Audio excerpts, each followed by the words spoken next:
Olá a todos, sejam bem-vindos a mais um episódio dos Diálogos Luso-Atlânticos comigo, João Massano, e com Rui Badaró. Hoje, num dia particularmente quente em Portugal, gostaria de saber como é que estão as coisas por aí no Brasil, em São Paulo. João, daqui tudo em ordem, a temperatura amena no Brasil e vamos que vamos com as novidades da política, da economia brasileira, com o nosso chefe de Estado perambulando pela Europa para tratar de questões relacionadas à economia, clima, dentre outros tantos assuntos, trazendo à tona a importância da chancelaria brasileira, da atuação do país no seio da sociedade internacional. Ao menos é isso que imaginamos daqui. Pronto, ainda bem, ainda bem. Então, hoje querias falar de que temas aí do teu lado brasileiro? Pois bem, João, daqui, brevemente, eu gostaria de comentar um problema que tem sido comumente discutido, nos cursos de direito, na sociedade jurídica, independentemente das profissões, qual seja o analfabetismo funcional daqueles que exercem as diversas profissões jurídicas. E por analfabetismo funcional, entenda aquele ser humano que sabe ler e escrever, mas não consegue compreender, não consegue interpretar aquilo que lê e escreve. E alguns dias atrás, o professor Lenny Streck, recorrente aqui nos diálogos, eu sempre gosto de citá-lo, ele até fez uma coluna no Senso em Comum e posteriormente repliquei essa coluna em minha conta do LinkedIn e dando conta que praticamente mais de 30% dos universitários brasileiros são analfabetos funcionais. E se não bastasse isso, essa pesquisa não dá conta, não leva em consideração aqueles que já estão formados.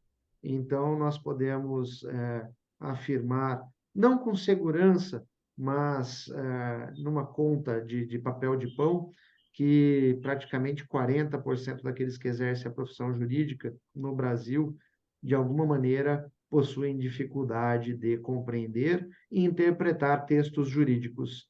E aí nós temos um grande problema. Problema no sentido de que, se o profissional do direito não consegue compreender aquilo que lê, como ele vai traduzir o problema de seu cliente em uma peça, em um processo? Como ele vai defender a contento o interesse de seu cliente? Pior, como ele vai exercer a advocacia, ou a judicatura, ou quaisquer das profissões jurídicas, se ele possui dificuldade de compreender o texto que lhe é colocado diante dos olhos? Essa é a preocupação que tenho debruçado-me nos últimos dias, João. Aliás, perpassando os olhos pelas provas de meus alunos, isso fica cediço, que o número percentual que citei há pouco parece-me real, o que é muito triste. Mas parece-me que não é um problema exclusivo do Brasil.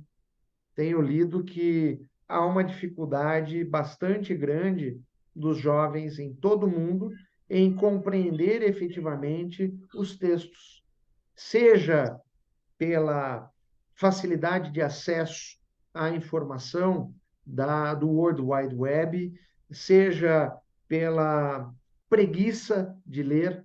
Os jovens de hoje, a geração Z, não consegue ler nada além de 180 caracteres e, ainda assim, por vezes pede que haja um resumo desses 180 caracteres, desses tweets, e isso não é crível e não é aceitável, ao menos para os profissionais do direito, quiçá para toda a sociedade. Mas Em diz-me uma suma, é coisa, isso. já agora, tu achas que as causas são essas? a internet, as redes sociais, a comunicação instantânea No que Brasil causam não esse. só. No Brasil não só, João. É óbvio que nós temos que fazer uma análise aprofundada do assunto e parece-me que o sucateamento da educação no Brasil, desde os idos dos anos 60 do século passado, que desaguam, por óbvio, sim, na comunicação instantânea provida pela internet, pelas redes sociais, dos dias atuais, desaguam nesse cenário de analfabetismo funcional. Mas não posso afirmar, e seria ingênuo de minha parte fazê-lo, dizer que a causa seria estritamente a comunicação instantânea. Mas há uma preguiça, e essa preguiça com certeza levará à extinção da leitura. Mas esse dado é curioso, porque eu ouvi também uma coisa que era, também estavam a fazer uns comentários sobre que os programas e os podcasts, etc., deveriam ter um tempo muito curto para que não maçassem as pessoas e entrassem facilmente junto de quem ouve este tipo de produtos. Mas depois também estavam a dizer uma coisa que parece contrariar isso, que é o facto do podcast mais ouvido no mundo é o Joe Rogan, é o do Joe Rogan, que tem horas. Tu começas a Exatamente. ouvir e tu nunca sabes para onde é que avança. Portanto, é estranho alguém querer ouvir falar tanto tempo sobre um tema ou sobre uma pessoa e as suas ideias e tudo mais, e depois não conseguir ler um livro e pegar num livro e ler. Mas, de facto, esta tentação para a leitura instantânea e rápida de conteúdos é curiosa Mas, João, e perceba perigosa. que ler, exige tempo, foco e dedicação. E você já disse, vivemos num mundo de comunicação instantânea. Tudo tem que ser para ontem, tudo é imediato, e por conta disso nós ficamos presos, restritos a essa comunicação por meio de Reels, TikTok, tweets e etc. É, é. De facto, a forma como nós somos tratados relativamente a esta situação é uma forma que eu acho que é estupidificante. Nós estamos a ser estupidificados porque a forma como nos é trazida a informação é cada vez mais curta, sintética e praticamente sem análise nenhuma. É só saber títulos e pouco mais. E isso naturalmente dificulta a leitura ou o foco necessário para ler coisas mais longas e prejudica, e de que maneira? E de que E há uma maneira? dificuldade das pessoas em compreender o próprio sentido, o significado das palavras. Ao comunicar-se de forma imediata, não há mais preocupação com a etimologia das palavras, não há preocupação com a sintaxe, portanto, com a boa gramática, e essa não preocupação faz com que a pessoa escreva de forma ruim, escreva de forma que não seja compreendido. Eu lembrava agora, enquanto você comentava, que alguns anos atrás, um cliente que eu abri mão, João, que era de uma área específica, ao dizer a ele que eu não continuaria porque não tinha interesse em participar de um certame, ele confundiu a palavra certame com curtume e achou que e achou que eu falei de modo pejorativo, quando na verdade é, uma coisa não tinha nada a ver com a outra. Enfim, Claro. tempos difíceis, tempos difíceis. Eu diria que o maior desafio da nossa civilização atual acaba por ser a literacia em geral. A forma como nós vamos conseguir ou não fazer com que as pessoas pensem um pouco relativamente à realidade que os rodeia é o futuro da humanidade e das sociedades, porque nós ouvimos muito dizer não penses muito no assunto, avance e pronto. O problema é que não pensar sobre as coisas, não refletir, leva a uma atuação quase irracional, ou seja, passamos a atuar quase como animais irracionais, no sentido de que passamos a atuar por instinto, ou seja, eu faço o que me dá prazer, eu faço o que me dá felicidade, eu faço entre duas opções, eu escolho aquela que é mais fácil para mim e que leva à minha satisfação pessoal, e isto, como é óbvio, faz com que o sentido da vida, o bem comum sejam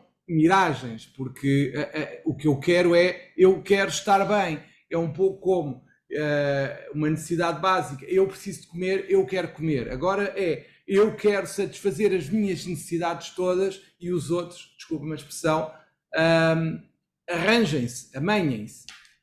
E isto leva a um caminho da sociedade, ao nível geral, altamente preocupante, porque quando tu dizes as pessoas são analfabetas funcionais, tu pensas, estas pessoas analfabetas funcionais deveriam estar numa elite que é a advocacia, e não estão. Ou seja, a própria advocacia em si deixa de ser uma elite para perder a sua dignidade nesses casos. E a forma como essas pessoas representam uma classe acaba por desqualificar a própria classe e ser um reflexo da sociedade em que se inserem. Uma sociedade que vive essencialmente por estímulos imediatos, por satisfação de necessidades básicas ou menos básicas, mas sempre individuais, e que é orientada pelo ego, que é, eu diria, o Deus atual. O Deus atual, entre aspas, Deus, naturalmente, é o ego de cada um, que muitas das vezes é maior do que o mundo. E de facto, a forma como as pessoas neste momento se convencem que são detentoras da verdade quando nem sequer sabem interpretar o que leem ou o que lhes é dito pelas outras pessoas, leva a que tu estejas numa conversa quase de loucos muitas das vezes. Exato. Ou seja, é que tu estás a falar com uma pessoa que está a olhar para uma realidade que tu também estás a olhar, mas que ela a vê da forma mais conveniente para ela e deturpa tudo. E este é o problema, é que quem não sabe interpretar, quem faz análises deturpadas da realidade, obviamente que essa deturpação leva a uma deturpação que o beneficie. E eu crio a minha realidade, que é só a minha, tu tens a tua, e nós acabamos por estar em conversas quase paralelas, apesar de estarmos a falar um com o outro, porque não utilizamos os mesmos conceitos. Exatamente. E estes conceitos acabam por ser determinados pelo que tu pensas, pelo que eu penso, ou melhor dizendo, pelo que tu não pensas e pelo que eu não penso nesta sociedade. E este é o tema principal que leva aos equívocos, ao que tu falaste há pouco do curtume e do certame, em que, no fundo, aí é uma dificuldade na própria palavra que não se conhece, mas que reflete um estado geral, que é, à medida que nós crescemos, nós temos uma percepção, por isso se diz que muitas vezes as crianças não mentem. Porquê? Porque a criança tem uma percepção natural, ingênua, se quiseres. Olha e diz o que vê, daí se dizer muitas vezes que as crianças não têm bloqueador, não têm censura. E o que é que se passa? À medida que tu vais evoluindo enquanto ser humano, evoluindo ou não, portanto isto é o evoluindo é entre aspas, à medida que tu vais crescendo, talvez seja mais adequado, tu vais deixando de ter aquela visão da realidade próximo do que ela é, para uma realidade que vai ficando cada vez mais deturpada com a forma que tu vais moldando o que vais vendo e, no fundo, acabas por não analisar a realidade. Para ti, a realidade é uma coisa que tu interpretas de acordo com o que tu entendes e, claro, quanto menos experiências tu tens, menos confronto tu tens com o que tu pensas, menos tu evoluís e cada vez pensas mais só o que pensas e acabou. E no fundo, não há uma dialética. Não há qualquer dialética. E se tu reparar, já aqui falámos disso, as próprias redes sociais como o Facebook acabam por contribuir ainda mais para uma analfabetização desse tipo. Porquê? Porque eu passo a ver numa rede como o Facebook, só pessoas que pensam como eu. Portanto, eu não vou ter contraditório. E o contraditório é que nos faz crescer intelectualmente e analisar a realidade de forma diferente. Se eu acho, por exemplo, que isto é quase, voltamos quase a Galileu, e voltamos àquela ideia do risco e do perigo que é numa sociedade as maiorias conjunturais. Porque se uma maioria conjuntural de repente vem dizer agora, ao arrepio do que foi descoberto cientificamente há muitos anos e se começa a defender a Terra é plana, se a maioria se convencer que isto é assim porque não tem espírito crítico, isto é o que vai ser na realidade. E as pessoas convencem-se que isto é o comportamento socialmente correto. Ou seja, quando tu tens uma realidade que não é pensada, que não tem valores, que não tem ética, é uma realidade que é o que tu quiseres ser. Que seja, perdão.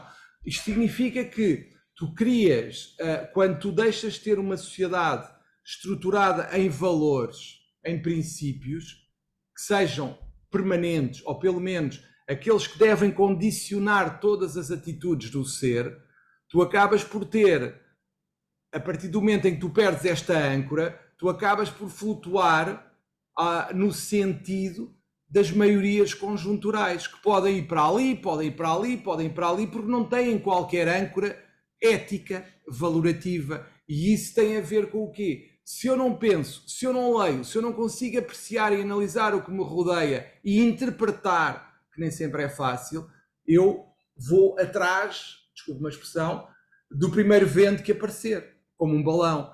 E esse é que é o problema nas sociedades. Se tu não tens uma estruturação mínima de princípios, e basta veres o que vai acontecendo à nossa volta para perceberes que os valores éticos estão a desaparecer. E isso faz com que as maiorias conjunturais determinem o que é aceitável.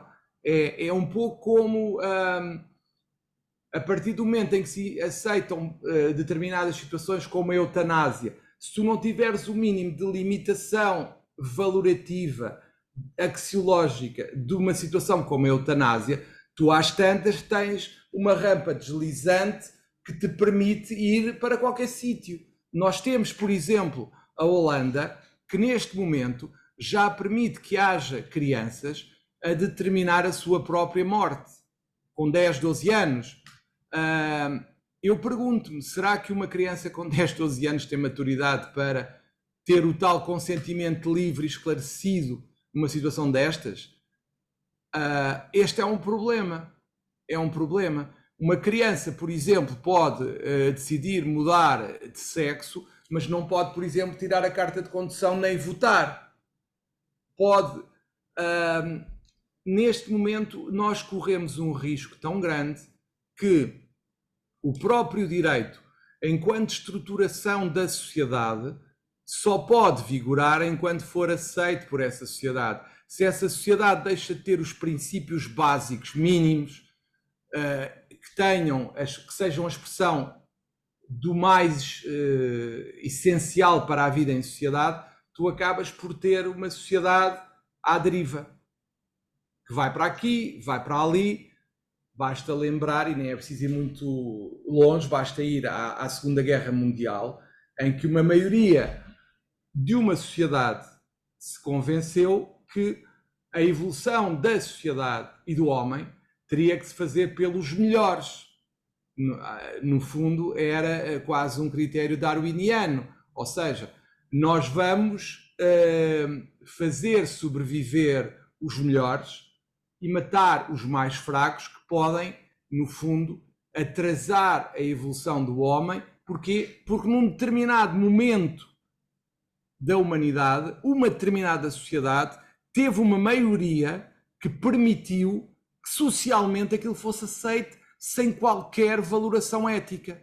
E levou ao que nós sabemos, não vale a pena estarmos aqui a falar. Este é o risco que nós corremos numa sociedade analfabeta, funcional e não só, que não consegue interpretar a realidade, e esse é o risco que nós corremos atualmente. E para além, João, uma sociedade que, além destas características que você bem expôs, nós temos a situação de que elas essa sociedade se reúne em neocavernas de Platão, também do jeito que você explicou, de forma cristalina.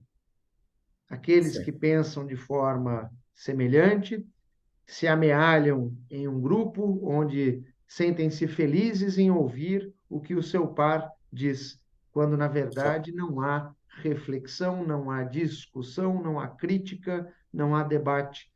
E Exatamente, eis aí o Busilis.